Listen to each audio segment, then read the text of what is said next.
Okay, we're gonna put this video together to address a common problem that customers have with the Vive blood pressure monitor, and that is the E1 error.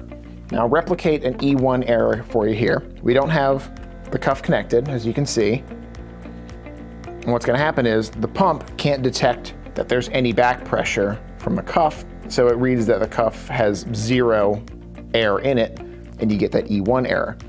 This is most commonly caused by customers plugging the cuff in to the right side of the device instead of the left. The right side is for the optional power cord that you can purchase separately from the device. The device normally runs on batteries, but there's a little pin inside that looks like it would fit nicely into the end of the air adapter for the cuff. If you were to fit it in there, what it would actually do is plug up the hole, and you wouldn't be able to inflate the cuff anyway.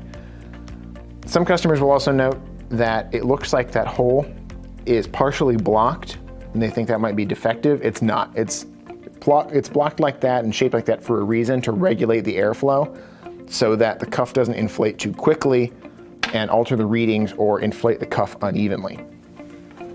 What I'll show you here though, if we plug it into the proper side, you're gonna see that pressure number jump up. It's not gonna jump up very much because we don't have an arm in the cuff, obviously.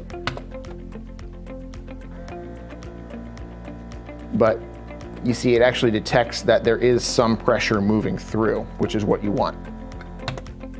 And that should just about do it.